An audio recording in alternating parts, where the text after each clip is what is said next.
신앙생활을 해가다 보면 종종 현실과 믿음 사이에서 갈등이 일어납니다. 하나님을 믿을 것인가, 현실을 계산해서 잘 선택할 것인가 고민이 일어납니다. 그런데 믿음 생활이 어떤 것인지 정리가 잘 되지 않는 채로 교회를 계속 다니다 보면 그런 문제는 답도 없이 끝도 없이 계속 찾아옵니다. 그러나 하나님을 향해서 내 마음이 확정되면 그때부터는 인생의 문제가 단순해집니다. 심지어 삶과 죽음, 성공과 실패도 간단하게 정리되기 시작합니다. 하나님을 믿는 사람에게는 사실 두려운 것이 없습니다. 죄 짓는 것 빼고는 두려울 일이 아무것도 없지요. 예루살렘 1차 세계 종교 회의가 열렸습니다.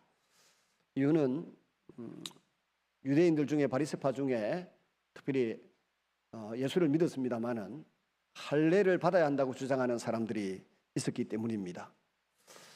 이방인들은 할례를 안 받았고 율법을 다 지키기도 어려운데 할례를 받고 율법을 지키라고 하니까 그 사이에서 갈등이 많이 일어나서 갑론을박하다가 예루살렘의 예수님의 직계 제자들에게 해답을 구했고, 제자들은 세 가지만 조심하자.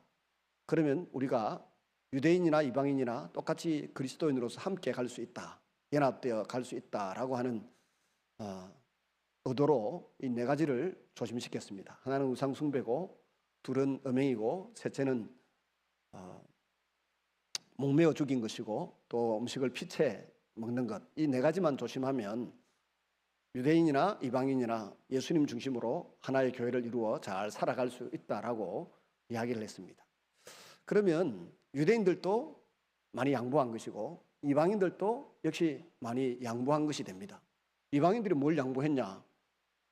지금도 천주교 신자들은 제사도 지내고 기독교 신앙생활을 유지하죠. 제사 지내는 걸 양보하지 않았습니다. 가끔 우리 교회 안에도 여의도 순복음교회 전에 그 조영기 목사님이 제사 이거는 미풍양속이기 때문에 제사를 지내도 된다 이렇게 했다가 한 2년 만인가 크게 사과를 하고 한국 교회 앞에 사과를 하고 잘못된 것이다, 우상 숭배다, 그래서 내려놓게 되고 다시 하나로 뭉쳐서 갈 수 있었습니다. 그런 것처럼 이방인들이 제사를 포기한다, 또 뭐 음식 이렇게 먹는 걸 포기한다, 이것도 이방인들도 많이 양보한 것이고, 유대인들은 이거 네 가지 빼고는 율법을 어겨도 된다라고, 율법을 다 지켜 힘써서 행하지 않아도 된다라고 하는 그런 어떤 재량, 자유를 허용한 것도 양보한 거예요. 그러니까 피차 서로 양보하고 공통 분모를 찾아서 하나 되자, 이 결론을 내리고 이 편지를 받아서 이제 안디옥 교회로 돌아왔습니다. 수리아 안디옥으로 돌아왔는데 바울과 바나바, 실라, 유다 이런 사람들이 와서 편지도 읽어주고 또 있었던 회의 결과를 이야기할 때 큰 위로가 그 교회 안에 임했다라고 오늘 본문에 말하고 있습니다. 말과 행동이 일치되기가 쉽지 않습니다. 우리가 믿는 대로 살 수 있다면 얼마나 좋겠습니까? 말한 대로 다 실천하고 살 수 있다면 얼마나 좋겠습니까? 그렇게 안 되는데 우리의 고민이 있고 우리의 일생의 기도의 제목이 있는 것입니다. 이런 고민과 갈등을 많이 겪은 사람이 성서에 보면 베드로와 바울인 것처럼 보이고 또 바나바인 것처럼 보입니다. 갈라디아서 2장 11절에서 13절에 사도 바울이 쓴 내용에 이런 말이 있습니다.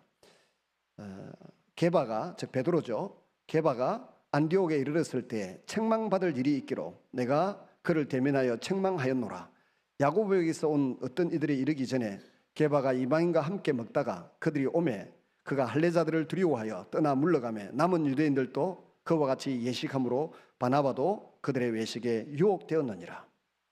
일단에 유대인 출신 기독교인, 이방인 출신 기독교인들이 모여서 식사를 하고 있었다는 것입니다.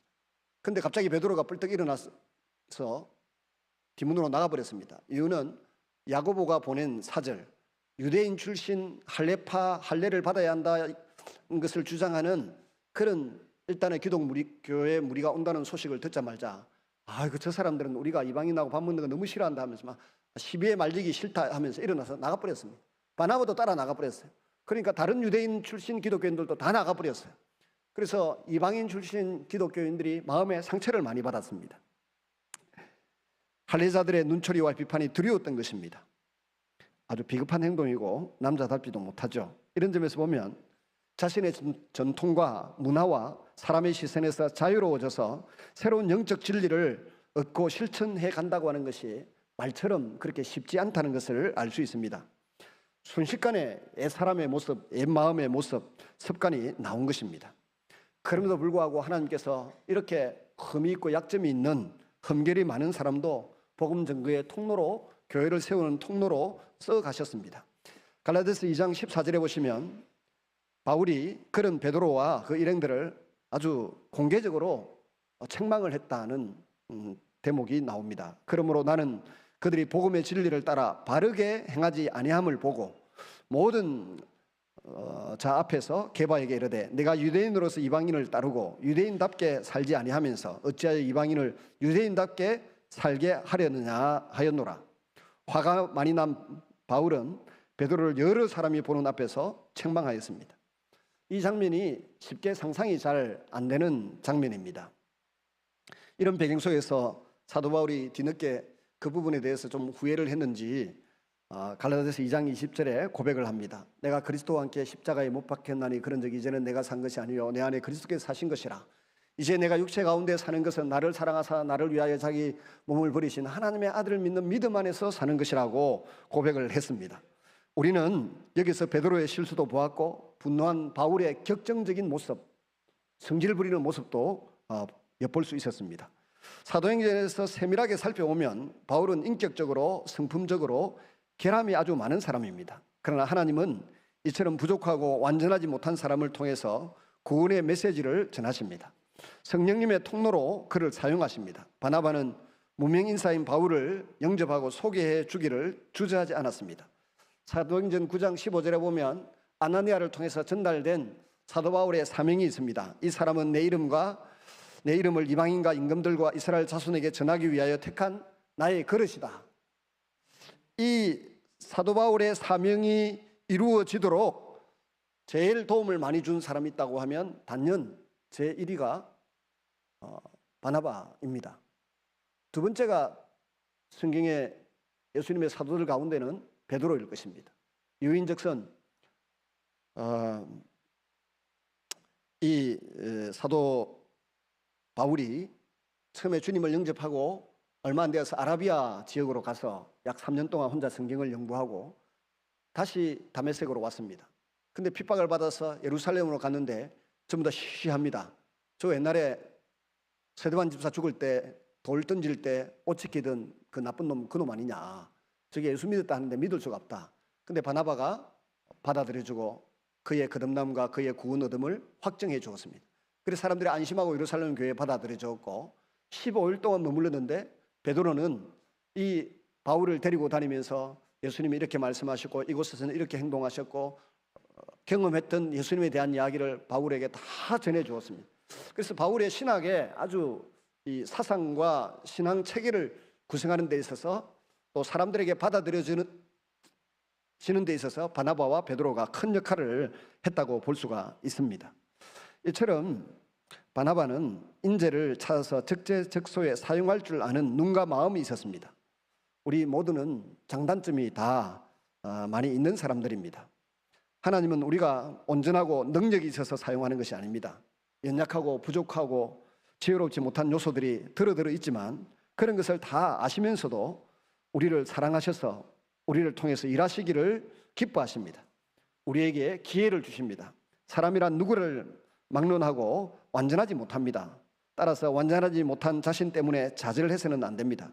우리는 인격적으로 훌륭하고 봉사와 헌금을 많이 해서 은혜 받는 것이 아닙니다. 내가 오히려 성경을 읽으면서 설교를 들어가면서 훌륭한 사람들과 교제하고 사귀면서 내가 죄가 많구나, 내가 부족하구나, 죄가 많고 부족하다는 것을 깨닫는 거기에 은혜가 있습니다.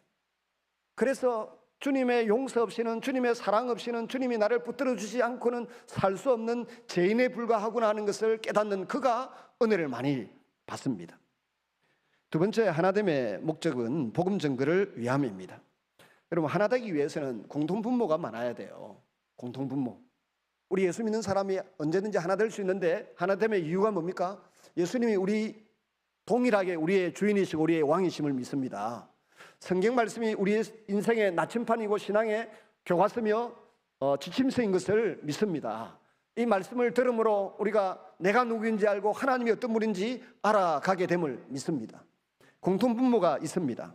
바울과 바나바는 그런 공통분모를 공유했을 뿐만 아니라 똑같이 하나님의 손에 이끌려서 쓰임받는 일꾼입니다. 성령님을 경험하고는 복음의 진리에 자신의 일생을 걸었습니다. 바울과 바나바는 참 좋은 팀 사역을 하던 복음 전거의 동력자들입니다. 1차 세계 전도 여행을 할 때 수리아 안디옥에서 구브로로, 구브로에서 밤빌리아로, 밤빌리아에서 비시디아 안디옥으로, 그리고 또 이고니온으로, 루스드라로, 더베로, 더베에서 다시 되돌아서 안디옥으로 오기까지 1차 세계 전도 여행에서 함께 팀 사역을 하면서 어마어마한 열매를 목격했고 구원받는 사람들이 늘어났고 하나님의 함께 하심을 같이 경험한 사람들입니다. 그리고 이 바나바는 특별히 바울이 베드로와 15일 동안 예루살렘에서 교제하고 난 이후에 길리기아 다소성 자기 고향으로 돌아갔습니다. 시리아 안디옥에서 더 북쪽에 있는 다소성으로 가서 10년 동안 세월을 보내었습니다. 근데 시리아 안디옥에 왔던 바나바가 사역하러 와서 보니까 유대인도 예수를 믿고 이방인도 예수를 믿고 있는데 이 바울 같은 사람이 필요하다 싶어서 찾아가서 설득하고 설득을 해서 더불어 함께 교회를 섬기는 일에, 안디옥 교회를 섬기는 일에 헌신하게 되었습니다. 여러분, 35절에 보면 바울과 바나바는 안디옥에 유하며 수단 사람들과 함께 주의 말씀을 가르치며 전파하더라.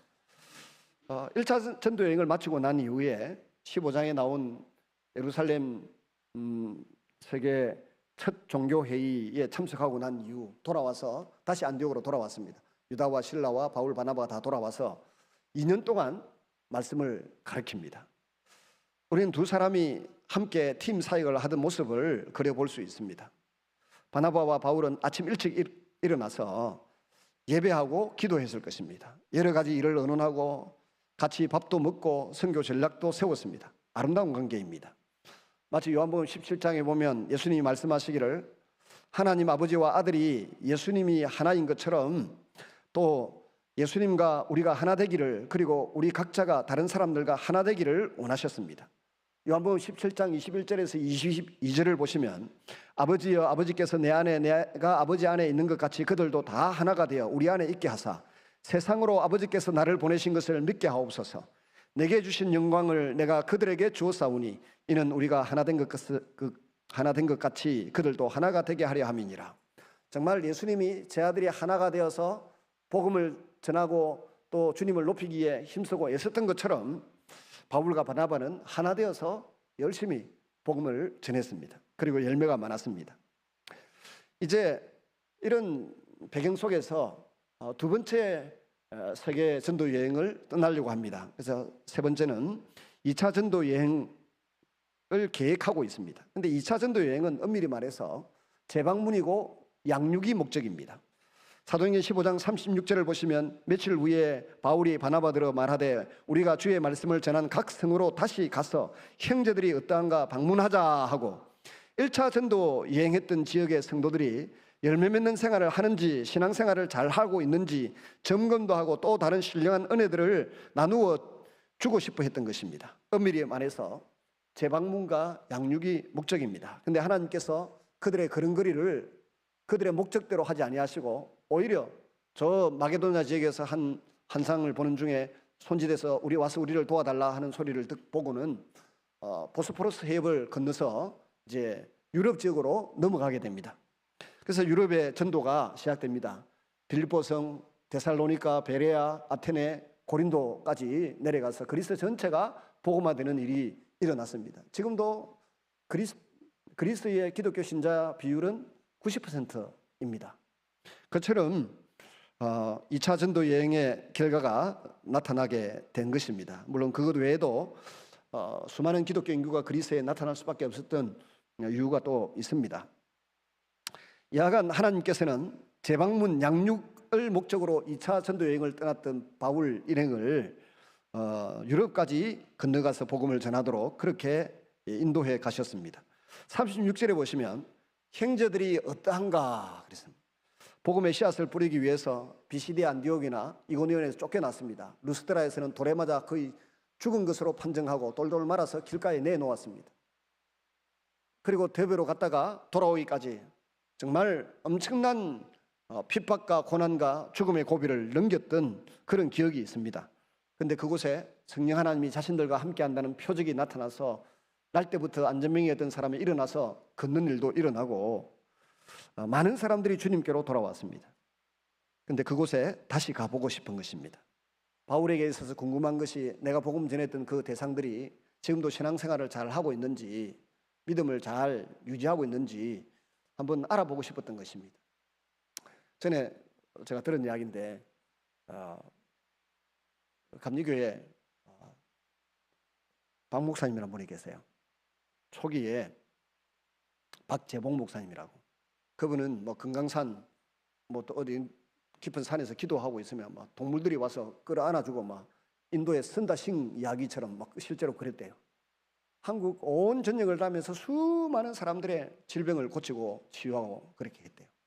한 20년인가 사역을 하고 난 이후에 그때 자기가 부흥회하면서 고쳐주었던 수많은 환자들 지금 신앙생활을 잘 하고 있는가 한번 점검하기 위해서 전국을 그냥 한번 여행하면서 돌았대요. 교회들마다. 그분에게 직접 낫는 것을 경험한 이야기를 누구도 전해주고 하더라고요. 그런데 그중에 20% 정도만 교회를 다니고 있고 80%는 교회를 안 다니고 있더라. 하나님의 기적을 자기 온몸으로 경험하고도 80%는 교회를 안 다니고 있더라는 겁니다. 그래서 마음에 크게 시험이 들어서 그 뒤부터는 아픈 환자들을 위해서 기도해 주는 거 안 하기 시작했다더라. 저보고도 어떤 목사님이 그러시더라고. 그 안수기도 너무 많이 하지 마. 안수기도 많이 하면 빨리 죽어. 치유사회 하던 사람 중에 오래 사는 사람 본 적이 있어. 기도해 주지 마라 그러더라고. 저도 그 뒤부터는 좀 횟수를 많이 줄이기 시작했습니다만은 여러분 이렇게 사역을 하다 보면 내가 전했던 이 말씀, 내가 했던 그 사역의 결과가 열매가 있는지 없는지, 그들이 신앙생활을 잘 하고 있는지 못하고 있는지 점검하고 싶은 마음이 막 생긴다는 것입니다. 이런저런 시련을 겪으면서 마음에 상처를 받고 신앙을 버린 것은 아닐까, 이런 염려로 불타는 긴장감이 바울 속에 있었던 것입니다. 이것은 자식을, 특별히 병든 자식을 둔 부모의 마음과 같습니다. 그런 애틋한 마음이 바로 하나님의 마음인 것입니다. 그래서 바나바에게 다시 한번 가보자고 제안을 했습니다. 네 번째로 갈등과 이제 충돌이 일어났고 선교팀이 두 개로 나누어지는 장면을 오늘 본문에서 봅니다. 15장 37절에서 39절 말씀을 보시면 바나바는 마가라는 요한도 데리고 가고자 하니 바울은 밤빌리아에서 자기들을 떠나 함께 일하러 가지 아니한 자를 데리고 가는 것이 옳지 않다 하여 서로 심히 다투어 피차 갈랐으니 바나바는 마가를 데리고 배 타고 구브로로 가고, 마가라고 하는 요한 때문에 문제가 생겼습니다. 1차 전도 여행에서 함께 팀을 이루었던 이 마가가 바나바의 조카였습니다. 온실 안에 하초처럼 귀하게 자란 청년입니다. 그 시대에 예루살렘에도 저택이 있었고 120명이나 들어가서 기도하며 지낼 수 있던 저택이 있었고 또 갈릴리 바닷가에도 큰 저택이 있었다는 것입니다. 별장이. 아마 어업을 했든지 큰 사업을 아버지가 했고 그 사업을 물려받아서 마가도 했던 것 같은데, 야간 밤빌리아에서 같이 가다가 갑자기 예루살렘으로 돌아가 버리고 말았습니다. 돌아갔는데 이유가 보니까 한 6가지 정도 되더군요. 바울과 바나바 사이에 처음에는 바나바가 리더였는데 전도여행이 계속되면서 바울이 더 부각이 되고 자기 삼촌이 뒤로 밀리는 걸 보면서 시기 질투가 일어나서 도망갔다, 그런 말도 있고, 너무 온실 안에 하초처럼 자랐는데 비시디 안디옥 해발 그 몇백 메타 되는 곳을 넘어가려고 하니까 겁이 나서 돌아갔다, 뭐 이 말도 있고, 또 사업에 문제가 생겨서 급히 돌아갔다는 말도 있고. 근데 분명한 것은 어떤 이유이든지 간에 바울이 볼 때는 저거 인간 아니네, 저가ውን 다시는 같이 못 다니겠다, 신앙생활 못 하겠다, 이런 마음이 들 정도로 배신감이 극했다는 것입니다. 그리고 전설에 의하면 마가는 목소리가 좋아서 성경을 낭독하는 일을 선교팀에서 맡았다고 합니다. 근데 중간에 한 사람이 빠졌으니까 여러 가지 문제가 발생한 것 같습니다. 바나바는 두 번째 전도 여행 때는 이 마가에게 다시 만회할 수 있는 일할 수 있는 기회를 한 번 더 주고 싶어 했습니다. 성향 자체가 수용성이 강하고 남을 잘 용납하고 인격적인 바나바입니다. 더구나 자기 조카니까 희생적이기도 합니다. 손해를 감수하면서도 남을 잘 믿고 기회를 주는 사람입니다. 그 혜택을 받은 사람 중에 하나가 바울이지 않습니까? 바나바는 마가의 사정을 잘 알고 있었기 때문에 만회의 기회를 주고자 합니다. 기회를 준다는 것은 우리에게 미덕입니다. 그리스도인이 베풀어 줄 수 있는 것은 믿어주고 기회를 주는 것, 이게 참 중요한 겁니다. 큰 사랑을 베풀지 못한다고 할지라도 다른 사람을 믿어주는 것, 그 진심을 믿어주는 거 너무나 소중하고 너무나 중요한 일입니다. 제가 믿어주는 사람 한 사람만 있어도 사람들이 삶을 포기하지 않습니다. 아무도 자기를 믿어주지 아니하면 사람이 생을 스스로 끊습니다. 요새 어제도 TV 보니까 광고 나왔던데, 그 남자한테 그거 참 좋은데, 그거 남자한테 그거 참 좋은데 뭐라고 말할 수 없고 하는 그 광고 하는 사람 있죠. 사업에 실패가 죽을라 했대. 자살하려고 폼을 딱 잡고 만반의 준비를 갖추고 있는데 전화가 딱 와서 마지막 전화를 받았대요. 세무청에서 세무당국에서 전화가 왔는데 세금 왜 안 내냐고. 세금 내라고. 내 지금 죽으려고 하고 있는데 뭘 세금을 내라 말이냐고. 아이고 그러세요. 그러면 유세에 혹시 세무청에 전화 왔다는 이야기는 남기지 말고 그냥 죽으세요. 열받아가지고 이 사람이 안 죽었대. 요새 TV 어제도 보니까 무슨 이상한 광고 하더라고. 근데 그 사람이 그때로부터 뭐 먹는 제품 있잖아요. 그거 팔아가지고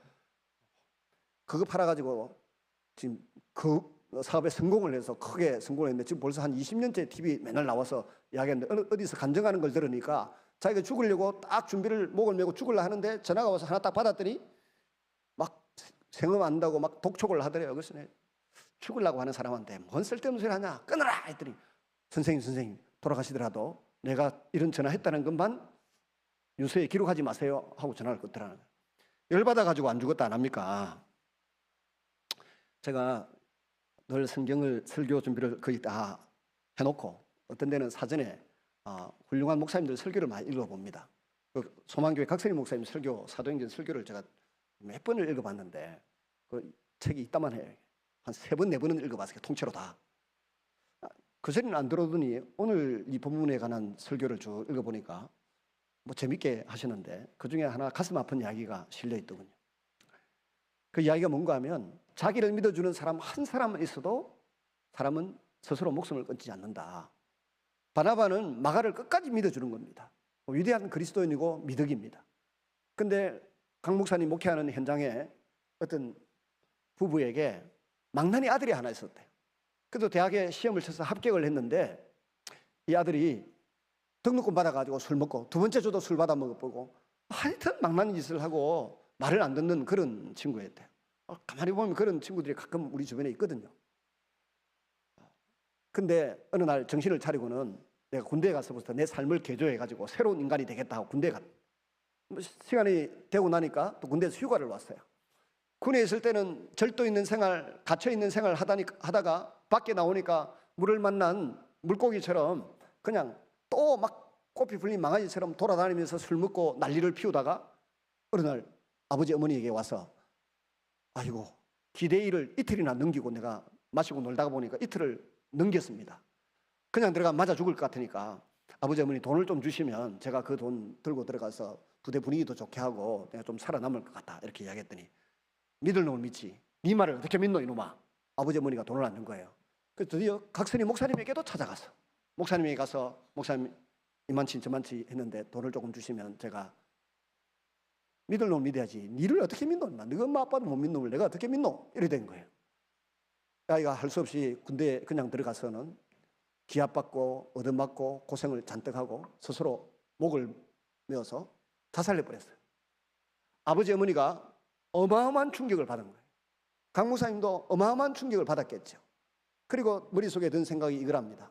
휴가 좀 보자.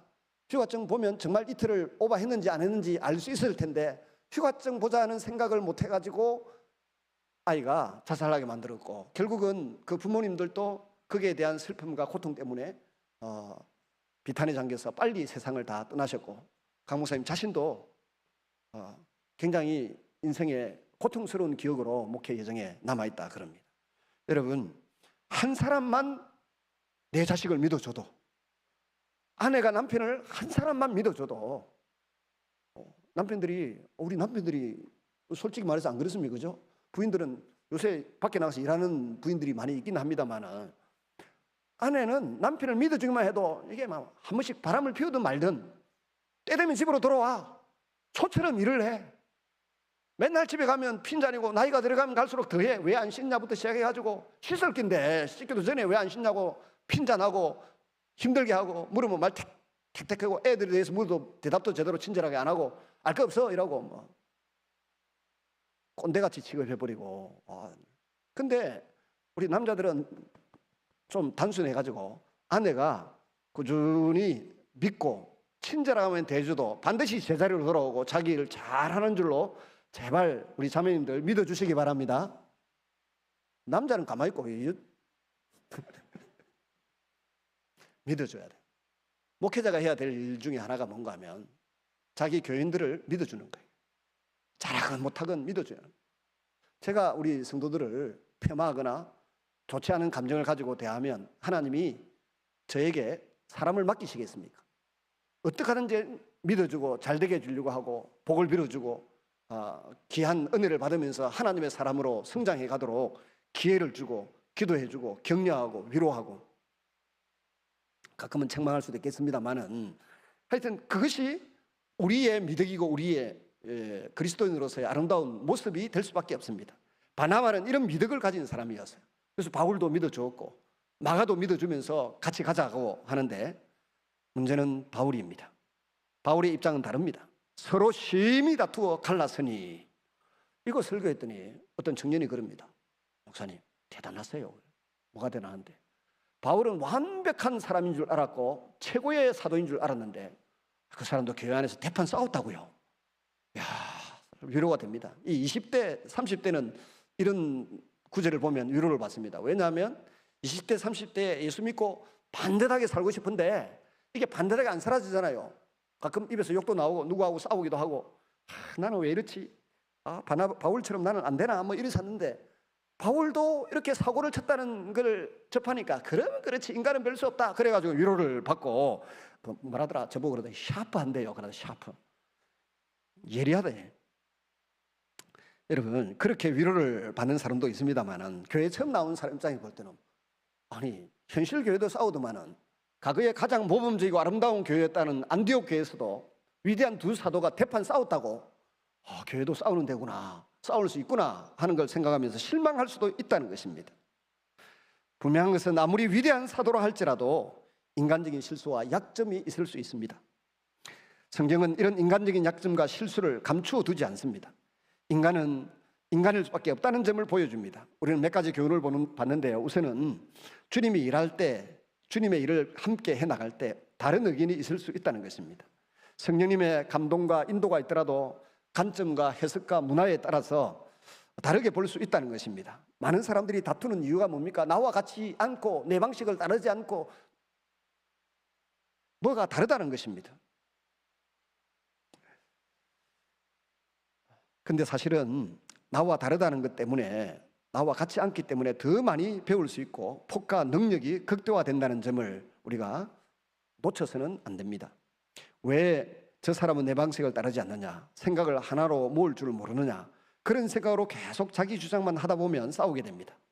또 마귀는 그런 지점을 찾아가지고 우리를 충동질하고 우리를 넘어뜨리려고 합니다. 지금 바울과 바나바는 아주 발작을 일으킬 정도로 싸웠습니다. 누구 때문입니까? 문화적인 차이, 은사의 차이, 견해의 차이 때문에 지금 싸우고 헤어집니다. 마가 한 사람을 놓고 다른 해석을 하고 다른 판단을 한 것입니다. 둘째는 하나님의 사람이라도 의견에 불일치가 있을 수 있고 그것 때문에 헤어질 수도 있다는 것입니다. 목표는 같았지만 그것을 향하여 나아가는 방식이 달랐습니다. 상대의 취향이 또 문제가 되었습니다. 상대의 체질이 문제가 되었습니다. 취향이 다르다, 체질이 다르다고 해서 서로 비판할 필요가 없습니다. 상대적인 것을 절대화해서는 안 됩니다. 마귀는 이것을 이용합니다. 우리는 같이 일하다가 헤어질 수 있습니다. 그러나 다시 한번 강조하는데 하나님 때문에 헤어진 것이 아닙니다. 우리 시찰이 저쪽에 있습니다. 동부 시찰에 있습니다. 이쪽 시찰로 옮겨야 되는데 제가 옮기려고 안 합니다. 왜냐하면 저쪽에 있는 분들하고는 말이 통해, 상식이 통하네. 이쪽에 있는 분들은 말이 안 통하고 상식이 안 통해. 취향이 달라요. 그래서 내가 못 옮기게 됐네. 우리 어느 장모님도 절대로 옮기지 마세요. 목사님 그거는 아주 질이 그렇습니다. 이쪽 시찰로 지금 안 옮기고 있어요. 여러분, 우리가 하나님 믿는 것은 똑같습니다. 그런데 어떤 일을 처리하거나 해결해 나가는 방식은 사람마다 다릅니다. 어떤 사람은 아주 합리적으로 해 나가려고 그러고, 어떤 사람은 뭐든지 자기 마음대로 하고 나중에 통보하고 따르려면 따르고 말하려면 말아라, 뭐 이런 식이 되는 경우가 종종 있습니다. 구원이나 진리 때문에 헤어지는 것도 아닙니다. 서로의 취향과 생각이 다르고 살아가는 방식이 다르기 때문에 지금 마가 때문에 바울과 바나바가 헤어지고 있습니다. 교회도 자기 취향에 안 맞는 경우가 있습니다. 서로 사랑하고 일하고 섬기고 기도해 주어도 부족한 것이 인생의 날들인데 취향이 다르니까 그 교회에서 신앙생활하기 힘들어가지고 교회를 이동하는 분들이 있을 수도 있습니다. 괜히 논쟁하고 감정 낭비할 시간이 어디 있겠습니까? 그래서 하나님이 여러 교파, 여러 선교단체를 만들어 주신 것 같습니다. 맞는 사람들끼리 잘해봐라. 근데 저는 일반적으로 다들 그렇게 생각하시더라고요. 근데 저는 다르게 생각합니다. 어떤 생각을 하는가 하면 어차피 예수 믿는 것은 나는 그리스도와 함께 죽었다. 내가 그리스도와 함께 십자가에 못 박혔나니 그런즉 이제는 내가 산 것이 아니고 내 안에 그리스도께서 사신 것이라. 이제 내가 육체 가운데 사는 것은 나를 사랑하사 나를 위하여 자기 몸을 버리신 하나님의 아들을 믿는 믿음 안에 사는 것이라. 죽었다는데 뭐 자기 취향 때문에 누구는 마음에 들고 누구는 마음에 안 들고 그런 게 어디 있습니까? 죽었으면 죽은 거지. 그리고 점점 생각을 하고 세월을 살아가다 보니까 이 20대에 옳다고 주장하던 게 30대, 40대 되니까 아니더라고. 또 40대, 50대에 옳다라고 생각하던 게 60이 지나 보니까 아니더라고요. 바뀌더라. 그래서 내 고집을 피우는 것을 내려놓기 시작했습니다. 60대의 세계가 있고 70대의 세계가 있어요. 우리가 살아보지 아니한 그 미래의 세계에 살아가는 어른들을 존중할 필요가 있어요. 그래서 함부로 어른들을 대하면 안 되고 그분들의 세계에서는 그것이 중요한 문제이구나 하는 것을 인정하고 받아들여요. 아이들의 문제는 아이들의 문제로서 중요하다고 생각하고 우리가 그냥 방임 내지는 자유를 줘버리잖아요. 어른들의 세계에도 마찬가지라는 것입니다. 35절을 보시면 바울과 바나바가 함께 일하는 것이 하나님의 뜻이었습니다. 35절까지. 그러나 그 이후에는 은사와 생각, 취향이 다른 두 사람의 헤어짐을 통해서 새롭게 일하도록 허용해 주셨습니다. A.T. 로버트슨이라는 사람은 이렇게 이 사태를 썼습니다. 주석학자들도 가만히 보면 이 오늘 본문을 놓고 굉장히 슬퍼하고 안타까워하고 힘들어합니다. 왜냐하면 위대한 사도 둘이 싸웠다니까. 초대교회가 선교가 있고 구제가 있고 교육이 있고 아주 은혜가 넘쳤던 이 안디옥 교회에서 이렇게 대판 지도자 두 사람이 싸웠다고 하니까 이 슬픈 일이잖아요. 눈을 찔끔 감고 아니면 먹칠해오고 이 성경에 기록 안 했으면 좋았을 건데 기록까지 해놨으니까 당황스럽습니다. 그래서 여러 학자들이 견해를 내놓았는데 A.T. 로버트슨이라는 분이 이렇게 표현했어요. 요한 마가에게 재기할 기회를 준 바나바는 아무도 정당하게 탓할 수 없으며 다시 마가에게 모험하기를 꺼렸던 바울에 대해서도 마찬가지입니다. 우리는 바울의 판단에 동의가 되면서도 심정은 바나바 쪽으로 기웁니다. 바울과 바나바는 홧김에 갈라섰고 둘 다 비통했습니다. 바울은 다른 누구보다도 바나바에게 큰 빚을 진 사람이었습니다. 바나바는 바나바대로 당대만 아니라 모든 시대를 통틀어서 가장 위대한 인물이었습니다. 그런데 이 위대한 인물 둘이서 싸웠으니까 얼마나 당황스러운 일입니까? 말씀을 맺고자 합니다. 각기 다른 팀을 만들어서 이제 두 사도가 사역하게 됩니다. 나누어짐은 예수님 때문이 아닙니다. 하나님 때문도 아닙니다. 교리 때문도 아닙니다. 단지 한 사람, 트러블 메이커가 된 마가를 어떻게 해석하느냐에 따라서 나누어지게 되었습니다. 다르게 표현하면 개인적인 성향, 취향 때문에 헤어졌습니다. 바나바의 입장은 마가에게 기회를 한 번 더 줘야 한다는 것입니다. 그때는 마가가 실수한 것입니다. 사람으로서 그럴 수 있지 않느냐. 그러니 이 사람을 버리면 안 된다. 이게 바나바의 입장입니다. 바울의 입장은 바나바와는 정반대입니다. 마가 때문에 또 팀워크가 깨어질까 봐 걱정이 되어서 안 되겠다는 겁니다. 40절 41절 바울은 신라를 택한 후에 형제들에게 주의 은혜의 부탁함을 받고 떠나서 수리아와 길리기아로 다니며 교회들을 견고하게 하니라. 의견이 달라서 헤어졌습니다. 그 이후로 기록들을 살펴보면 다시 하나가 되는 것을 볼 수 있습니다. 마가는 패배자였고 낙오자였으나 트러블 메이커로 전락했으나 삼촌 바나바와 베드로의 지도를 통해서 좋은 일꾼으로 성장했습니다. 베드로는 마가를 아들이라고 불렀습니다. 베드로전서 5장 13절에 보시면 베드로는 마가를 내 아들이라고 불렀습니다. 어떻게 그렇게 되었을까요? 제가 초두에 갈라디아서 2장의 이야기를 읽어드렸습니다. 마가 때문에 바울과 바나바가 싸우고 이렇게 헤어졌다는 이야기를 듣자마자 바나바는 이 마가를 데리고 또 잘 위로하고 잘 케어했겠습니다는 베드로가 누구에게 당한 적이 있습니까? 베드로가 갈라디아서 2장에 보니까 많은 사람들 보는 가운데서 유대인하고 이방인들하고 같이 밥 먹다가 유대인들 데리고 다 도망을 가버렸잖아요. 그래서 여러 사람이 보는 데서 바울이 베드로를 보고 책망하였다. 옛날 한자 성경에는 면책하였다. 면전에서 그냥 끌어부었다는 겁니다. 사태질하고. 마가 불러가지고 야 마가야, 어렸을 때부터 봤잖아요. 마가 어렸을 때부터 마가 요한의 다락방에서 기도도 하고 성찬식도 하고 했던 집이니까 이라 봐라, 바울 그거 싸가지가 없디. 그 좀 똑똑하긴 하고 뭐 좀 말도 잘하고 성령의 능력도 나타나는데 그 성질이 더럽다 이가 그거. 니만 당한 줄 아나? 내 봐봐라. 지난번에 그 어디서 밥 먹고 있다가 나갔다고 나도 간이 쫄아가 피했는데 인정사정 안 두고 여러 사람이 보는 데서 내를 삿대질하고 뭐라 했다. 그래놓고 그것도 갈라디아서 편지에까지 성경에까지 기록해놨디. 지가 내한테 성질 부린 거. 그런 인간이니까 네가 이해해라. 성질 들어온 거 짜겠노? 그 뭐 성령님도 성질 들어온 거는 못 고친다더만은 진짜 가보니까 그렇더라. 그래요 달래고 위로해가지고. 뿐만 아니라 자기도 죄를 지었잖아요. 예수님을 3번이나 부인하고 저주까지 하고 도망쳤던 전력이 있는데 예수님도 나를 용서했는데 이 그 사도 바울 그 성질 들어온 그 인간은 좀 그렇다. 그러면서 위로하고 잘 데리고 다니면서 양육합니다. 그래서 지금 바벨론 교회에서 같이 사역을 하다가 내 아들 마가도 무난하느니라 그렇게 표현할 정도로 성숙시켰습니다. 사도 바울도 나중에는 이 마가를 인정하여 유익한 일꾼이라며 데려오라고 말합니다. 디모데후서 4장 11절, 골로새서 4장 10절에도 자신의 전도팀에 마가를 포함시키는 모습을 이 사도 바울이 보여주고 있습니다. 기준이 까다로운 사도 바울의 형편을 고려하면 마가가 얼마나 성장하고 새로운 사람이 되었는지 후한 칭찬을 해주고 있는 모습을 보게 됩니다.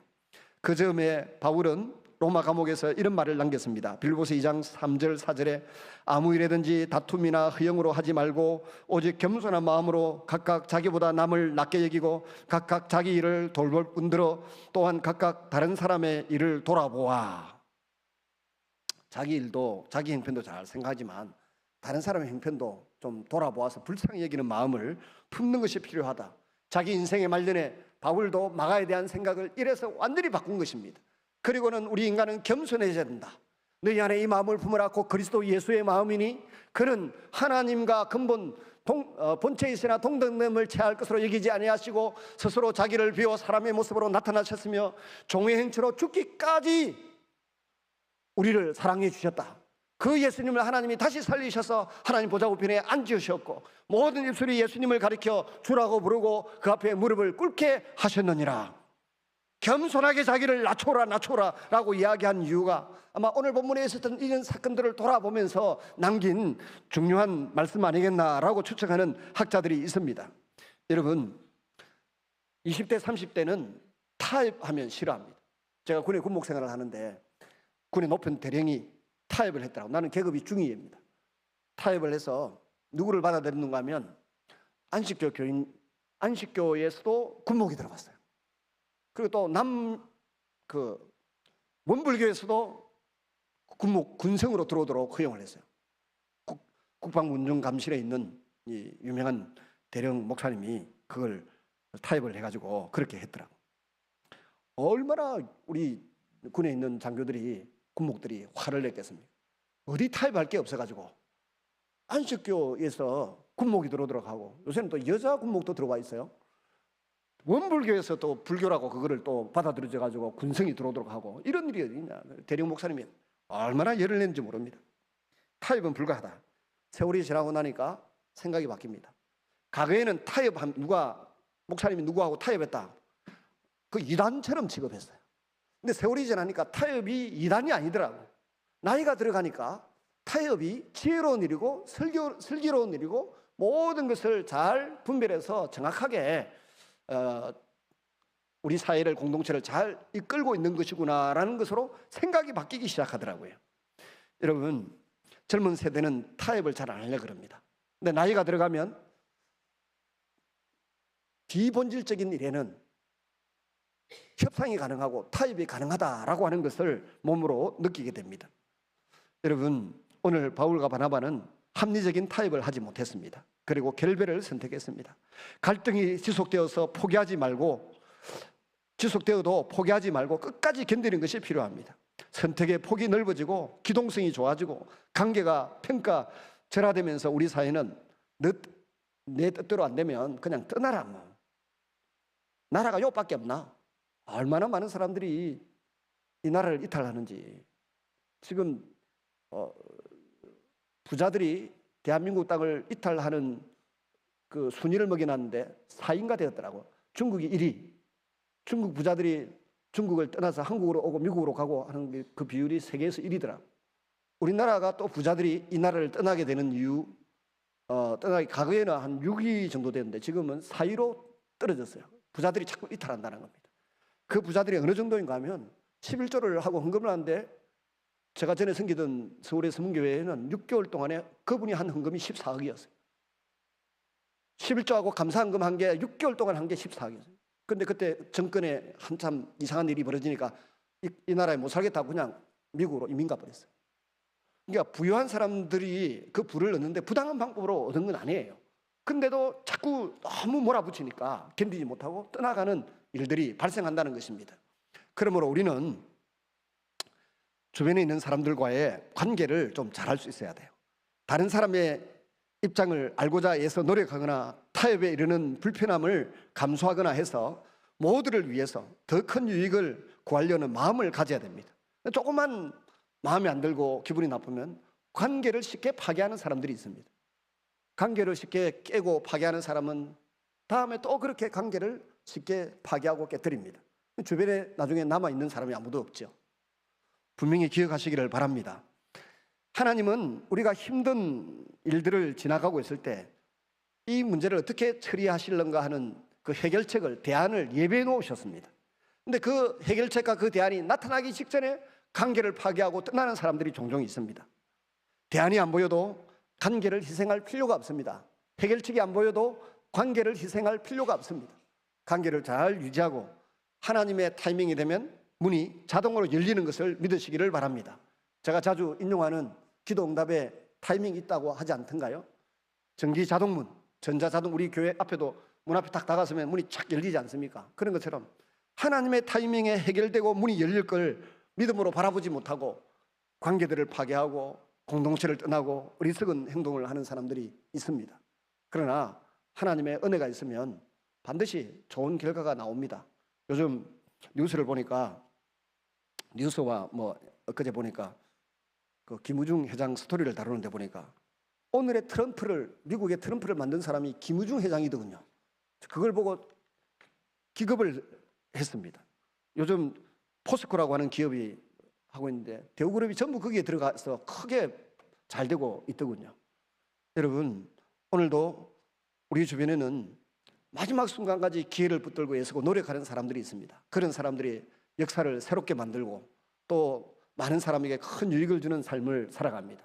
부디 하나님과 사람의 관계도 분명하게 유지하시고 사람과 사람 사이의 관계도 끝까지 잘 유지하셔서 하나님이 우리를 위하여 예배해 놓으신 아름다운 미래를 함께 누리고 즐겁고 행복한 신앙생활을 하는 여러분의 삶이 되시기를 주의 이름으로 축원합니다.